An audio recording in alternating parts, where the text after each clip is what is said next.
Thanks for showing up, everyone. A lot of friendly faces here. Thanks for showing up. So my name's Joe Philippus. I'm a senior engagement strategist here at Periscope. Been here for about 3 years. On the strategy team, when I'm not putting together communication architectures and thinking about consumers, I'm going deep in the world of social with Lee Carrier, and we're the strategy counterparts of Bridget and Taylor on the creative team. Those of you on the account team might remember a couple of months ago suffering through watching me trying to pair some Snapchat spectacles to my phone. We're not going to talk about social today. We're going to talk about how people make decisions and this idea of behavioral economics. So the way we're going to talk about that is a context of sports for a little bit, tie back to what Tony Smith talked about at the last Public House. We're going to talk a little bit about a couple of psychologists who sort of developed this field. We're going to talk about the way people might make decisions, consciously or unconsciously, and then we're going to talk about how we can put it all to use. But before we get into that, first we're going to do a couple of quick questions. We're going to talk about a murder mystery, okay? So we're going to begin with the death of a woman by the name of Kathleen Peterson. This is a murder case that was documented in a documentary series called The Staircase. If you're familiar with it, please don't ruin it for the people around you. You can watch it on DVD. There's a couple of follow-up episodes that are on YouTube. But the gist of this murder case is Michael and Kathleen Peterson, who lived outside of Durham, North Carolina in December 2001. After staying outside, drinking until the wee hours of the morning, Kathleen, according to Michael, goes inside before he does. He walks inside at about 2:30 in the morning, and he finds Kathleen at the foot of the stairs in their home, covered in blood, bleeding out. He calls emergency services, and when they show up, they find her cradled in his lap. They're all covered in blood, and she dies a couple of hours later. So a couple key details of this murder case. First of all, this is the second marriage for Michael. Kathleen had a little bit of Valium and alcohol in her system at her time of death. They were drinking outside again until about 2 in the morning when Michael claims Kathleen went inside before he did. The scene again, absolutely covered in blood. Emergency services find Kathleen cradled in Michael's lap. They're both covered in blood. There's blood all over the foot of the staircase, on the walls. There's even blood in Kathleen's footsteps leading up the staircase within their home. Kathleen had cranial lacerations, a lot of deep cuts on her head. She had a neck fracture. There was some debris found on her. There was dirt, a little bit of leaves, some small feathers found in her hair.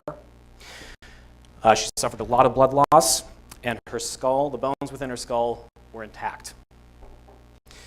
Next, it's discovered in the investigation that Michael is bisexual, and he claims that he and Kathleen had an open and very happy marriage. Okay? In his first marriage, Michael lived in Germany, and his next-door neighbor tripped and fell down the stairs and died in the late 80s. The children of the woman who fell down the stairs in Germany were adopted by Michael and raised as his own in the United States. And finally, even though the state alleges that Michael used a small, rigid object, a fireplace poker, to beat Kathleen to death, no murder weapon was recovered at the scene. Okay, so on those little pieces of paper in front of you, I want to write down, given all this information, what do you think happened? How did Kathleen Peterson die? Take a couple minutes. On the right, that's from the autopsy, illustrating some of the wounds that Kathleen suffered. Okay.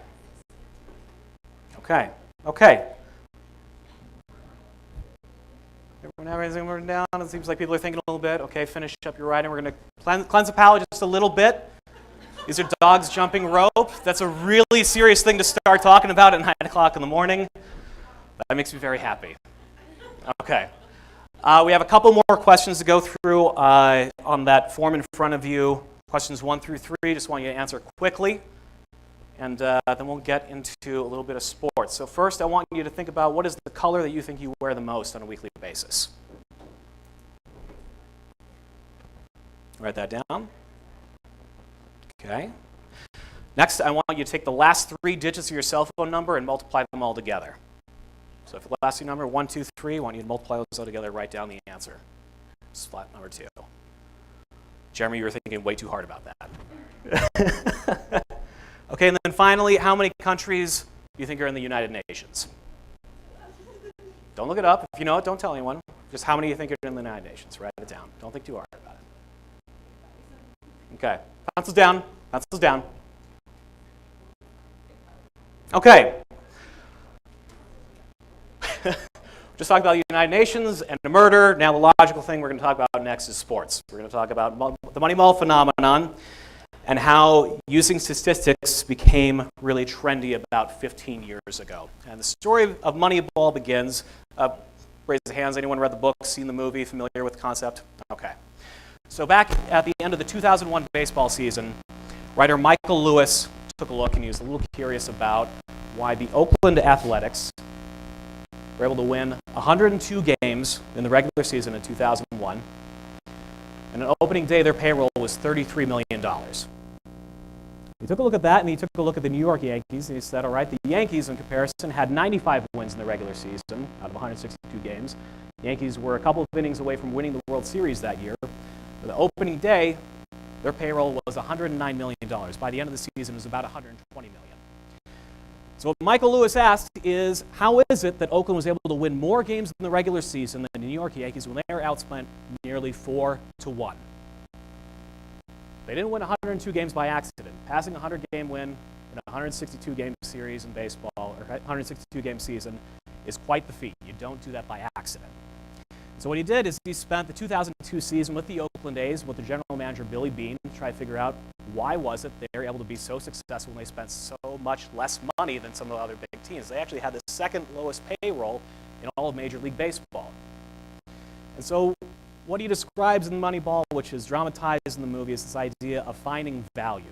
They're able to go through and take a look at players and see, okay, based on stats that are really attributable to success in baseball, counter to what baseball experts might see, using a couple principles of this guy called Bill James, who's a baseball outsider, said, all right, we need to find value for players in the terms of what actually contributes to a win. So for batters, instead of looking at how many RBIs they have or how many home runs they hit, we want to see how many times do they get on base.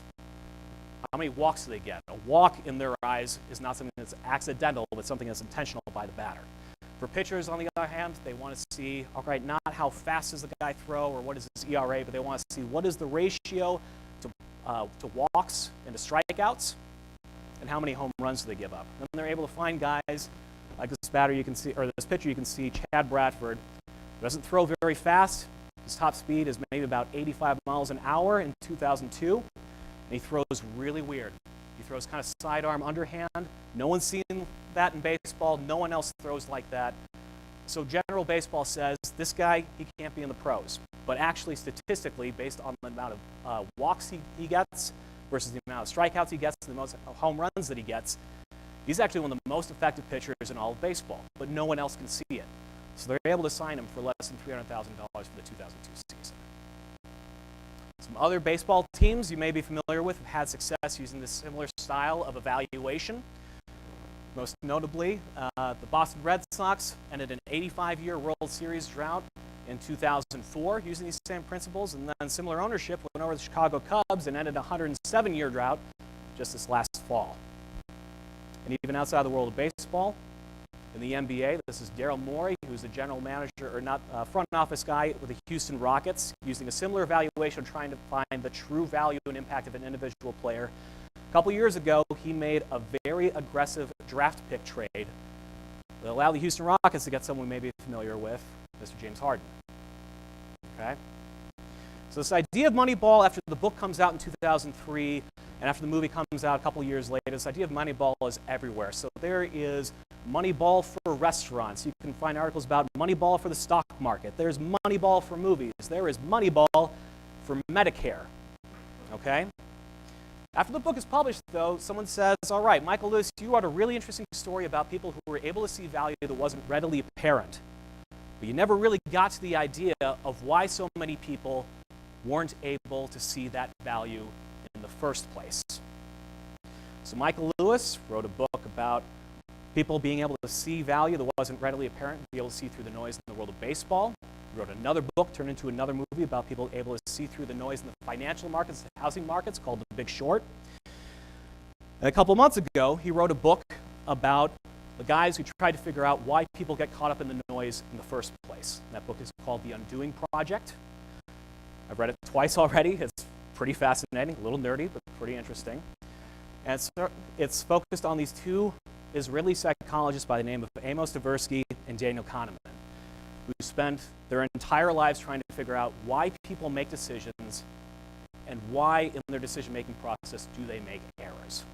Okay, so their lifetime of work is dedicated to creating this field of study called behavioral economics. And together they co-author 9 really significant papers over the course of 25 years. They co-authored a book that was published posthumously after Amos passed away of cancer in 1996 called Choices, Values, and Frames. Daniel Kahneman wrote a book that I believe is actually in the back in the public library here called Thinking Fast and Slow, which is not only talking about the ideas of decision making, but also about the mental energy that we take to make decisions, where some things take a very low level of information, of energy, other decisions take a high amount of energy. So for example, if you're walking with a friend and you're having a conversation, just walking down the street and you say, hey, by the way, what's 123 times 46? They might stop in their tracks as they think through that problem and even hold your breath. Actually, some of you might be holding your breath right now trying to mentally figure out what that sum might be.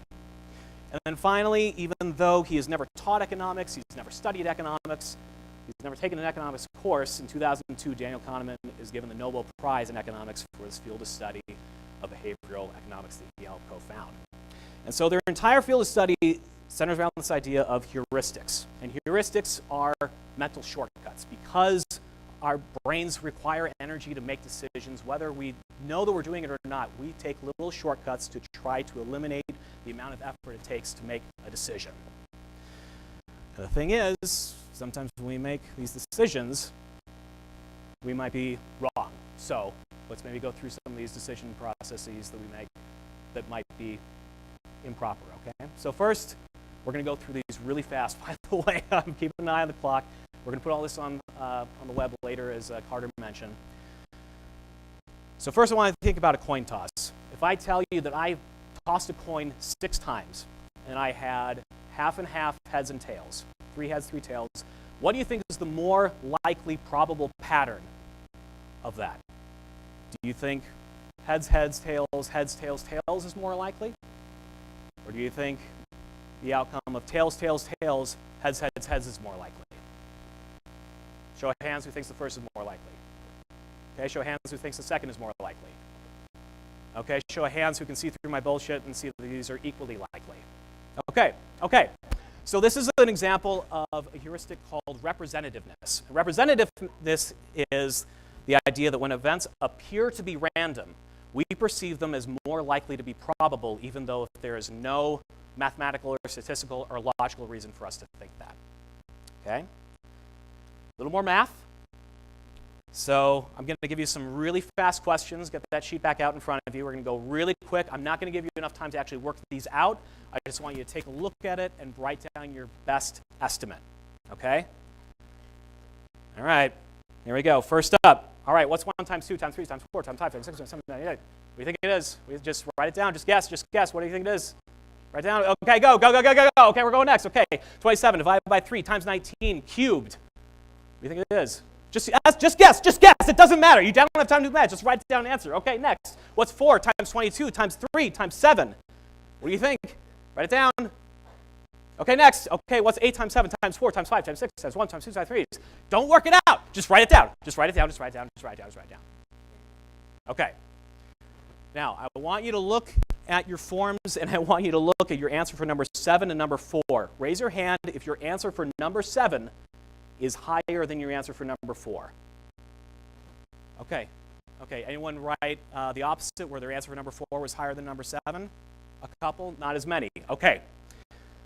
So what you guys saw, and anyone pick up that was the exact same question, just flipped out a little bit? Okay. A couple people did. Okay, so this is the idea of anchoring. And anchoring means that the first piece of information that we see may be the one that we emphasize when we are making a decision. Because the first math string began with the number 1, you might have guessed a lower overall number than you did for the question that started with the number 8. Okay? And previously, when I asked you about the United Nations and about your digits, the higher, if we were to take a look at what everyone wrote down, the higher the number you wrote down for the multiplication of the last 3 digits of your cell phone number, the higher that number was, the more likely you were to guess a higher number of countries that are in the United Nations, which I believe is 192, if I'm not mistaken. Okay. All right. Let's go back to baseball for a moment. Anyone heard the adage, you don't talk to your pitcher in the middle of a no-hitter? Anyone heard that? Joe Harrington has heard of that. Okay, thanks, Joe.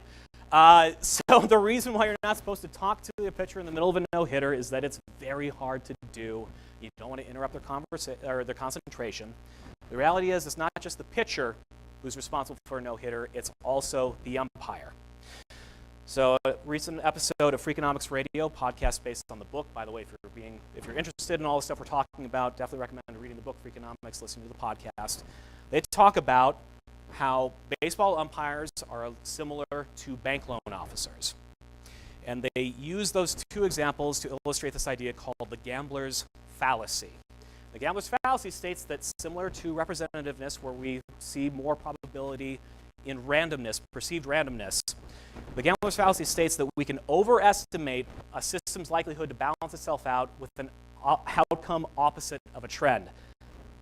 What does that mean? Okay, so we're talking about a baseball umpire. They need to make a call of a ball that's very close to the edge of the strike zone. It could be a ball, could be a strike.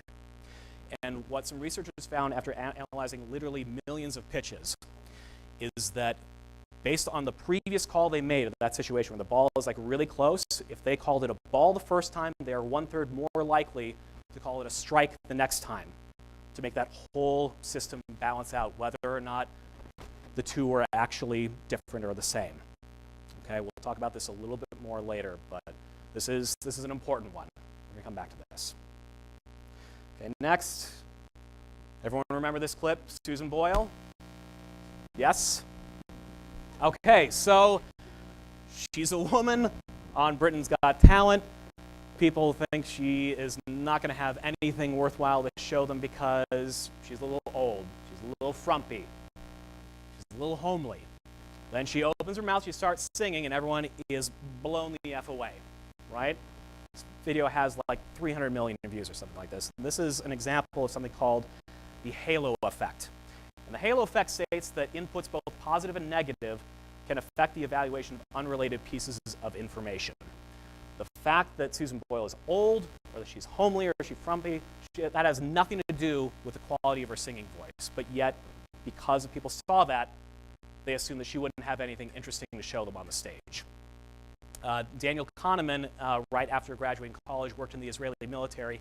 He saw a similar effect of people evaluating officer candidates, where they determined that an officer candidate would be more successful based in part on whether the interviewer found that person to be physically strong, or tall, or charming, or handsome, even though those things obviously have no impact on whether or not that person would be an effective officer in the military. Okay, one more little set of questions for you. Prize time. Congratulations, everyone. Not really. I'm not going to give you money, but I want you to choose one. Choose between a 50% opportunity to win $1,000 or a guaranteed gift of $500. Which would you rather take given those options? Circle one. Okay. Got some bad news, though. It's penalty time. You've been given $2,000. Congrats. That's great. But now you need to choose between a 50% chance to lose $1,000, or you need to say, all right, I'm just going to give you $500. Guaranteed loss of $500. Okay? So how many people chose the sure thing for getting $500 in the first question? How many people would choose a guaranteed $500 over a chance to win $1,000? Okay. Now, keep your hands raised. If you chose the guaranteed thing of $500, how many of you would take the gamble on the loss? How many of you would rather risk 50% to lose $1,000 instead of guaranteed? Okay, so a lot of hands stayed up. And this is something that Tversky and Kahneman spent a lot of their years thinking through, this idea of loss aversion. What they determined is the pain of losing something is twice as impactful as the joy of gaining something. Those two questions were exactly the same, 50% chance for $1,000 or guaranteed $500, but changing it from positive gain to a loss completely changed how you think about that. Talk about baseball again very quickly. That is Scott Hatteberg hitting a walk-off home run to guarantee the Oakland A's a 20-game winning streak, a new American League record back in that 2002 season when Michael Lewis was embedded with the Oakland A's. And he told a story about earlier years when he was with the Boston Red Sox, how a hitting coach said, Hatteberg, you are hitting 500 when you swing at the first pitch. You need to swing more of those first pitches because you hit 500 when you swing at the first pitch. What Hatteberg says, well, yeah, I'm hitting 500 when I swing at the first pitch because I only swing when I think I can do something with it. If I swing at everything, that percentage is going to go down. And this is an illustration of this idea of the illusion of validity. The illusion of validity heuristic says that overconfidence to predict an outcome based on data that demonstrates a consistent pattern, even those making predictions are experts in their fields. So this batting coach saw a pattern and thought he had it all figured out and went directly to, okay, here's what I see, here's what I want you to do, even if that wasn't necessarily the case. Come back to that one in a little bit too. All right. Here's a web article. Facebook is using smartphones to listen to what people say, professor says. Has anyone heard a friend or had an experience of where you were talking about a product, not searching it online, but just talking about it out loud, and then all of a sudden you're served an ad a day or two later? Anyone experienced that or had a friend talk about that? Okay, so we've all maybe heard this once or twice, so maybe it's real, right? This is actually what we call selective matching. Selective matching is falsely attributing correlation based on statistically insignificant information. Just because there are a couple of positive examples doesn't mean there's actually a pattern. People with arthritis can't actually tell changes in the weather because it's been studied. They may say it is because they had one or two examples where that was the case, but it's not actually the case. Going back to the NBA and Daryl Morey, something that Daryl Morey does not allow his scouts to do is to compare a basketball prospect to a player in the NBA unless the two are of a different race. Because if you compare players who are of the same race, you get a lot of mixed race guys who can hit a couple three-pointers who all of a sudden look a lot like Steph Curry. There's only one Steph Curry. Okay? Finally, a little quick hit planning fallacy. This will come as no surprise to you. Did you know that when people are estimating time and cost going into a project, they might underestimate? Is this a shock to you, account people, project managers? Ever encountered this before? Okay. All right, so that was a lot of ideas in a very short amount of time. That was heuristics, cool, neat, great, Joe. Okay, so what's the point? How do we use this? Let's talk a little bit about applications. So first of all, in our client work, I would challenge you to think about loss aversion when you're creating work that would be consumer-facing, because consumers are likely to have a stronger emotional reaction to potential loss than potential gain.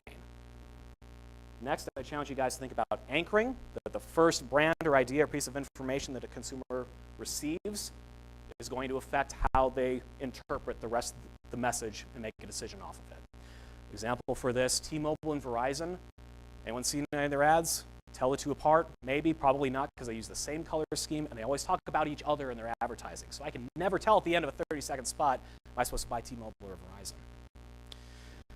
Finally, that idea of selective matching. So even though it may not be backed by logic or statistical significance, consumers will cherry pick little pieces of information to influence a decision. Okay, so think through if you've ever reviewed or taken a look at product reviews on Amazon. Even if, like, for the most part, it's all 5-star, 4-star reviews, you might see one or two saying, oh, this product did this. If you see one or two of those comments, mentally, you might make that jump that there could be an error there or an issue there, even if that was 2 comments out of 10,000. Now, talking about ourselves, because we can make these errors too. I know I do it all the time. Think about anchoring. So consider the order in which we share or present critical information. When we were walking through this last week with Carter and Paul Crary, Paul gave a great example of talking about reporting for the Minnesota Lottery, where they used to lead off reporting talking about social. And social was such a small part, and they weren't putting money behind Instagram or anything like that, but the client would still zero in and compare everything else, bigger media spends, bigger initiatives based on whether or not it met that metric of 43 likes on Instagram. So what they did is they took the social and they put it at the end of the report to avoid that. The idea of the illusion of validity and selective matching. Consider all of the inputs when you're making a decision or evaluating something. and make sure that you're making a clear decision based on the entire field of information. So another social example, I was working on a report last week, or last month, and there was a piece of content that had over 25% paid engagement rate, and I made sure I told the client, okay, that seems really good in and of itself, 25% is great, but that's a video piece of content, which is evaluated a little bit differently than a static piece of content.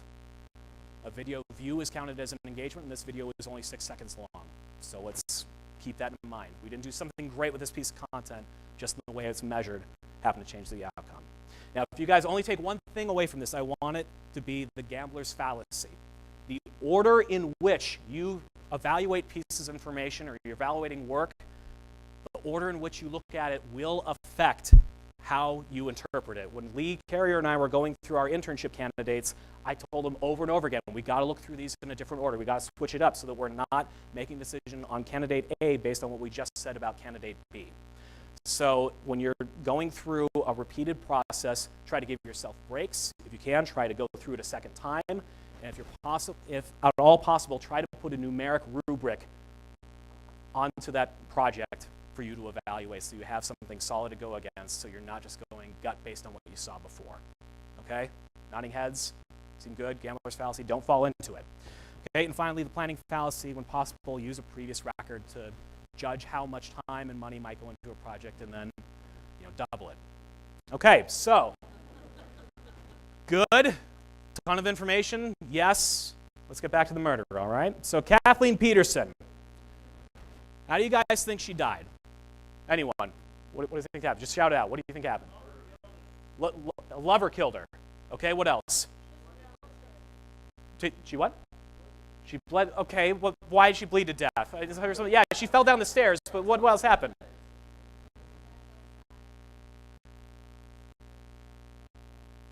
Okay. He finished her off with the poker. Okay, what else? She what? Some was in her drink. Okay, so let's talk about how you guys might have anchored and done a little bit of selective matching on these key details, all right?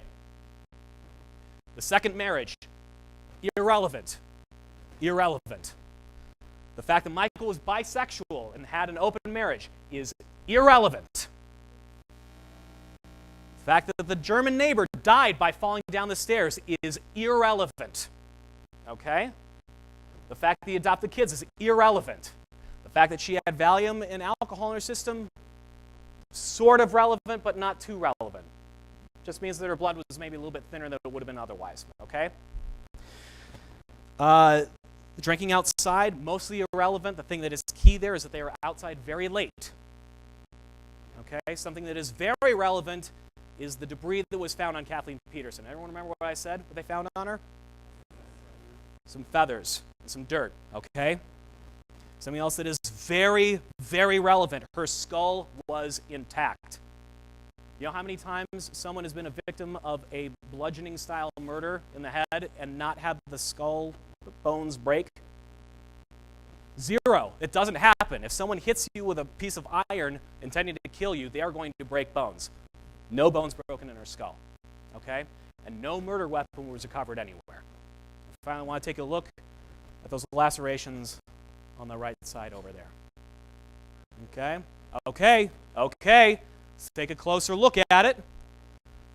Apologize, it's going to be a little graphic, but that is a photo of the top of her skull. You can see something overlaid on that little wound, that trident-style wound. What does that look like over there? What's that image that's overlaid? It's a bird claw. So the theory that to me makes the most sense, not based on selective matching of irrelevant details, not anchoring on anything, including the fact I said murder. Sorry, I said murder earlier. You might have anchored on that. I think the most likely outcome of Kathleen Peterson's murder, death, wow, is that she was walking inside before Michael. An owl saw her and attacked her, which does happen. It's rare, but it does happen. Cut up her skull. Some feathers were found in her hair. She tried going up the stairs, tripped and fell, broke her neck and bled out. Yes. Anyone still think she was murdered? Okay. All right, we have All right, we have just a couple of minutes. I'm willing to stick around for a little bit. Any thoughts? Any questions? Still pressing. What happened to the owl? Still at large.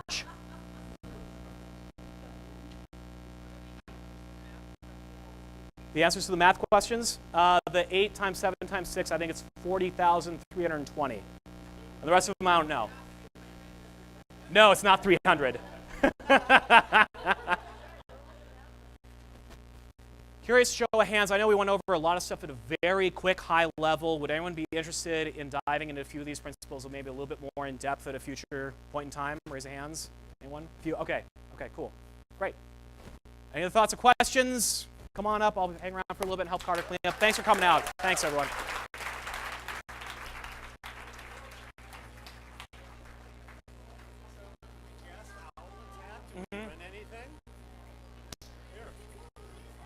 Did you know about it before? No. I didn't write it initially. I wrote it before you reviewed it. Okay. Right at the point where you said the cranial thing. Right.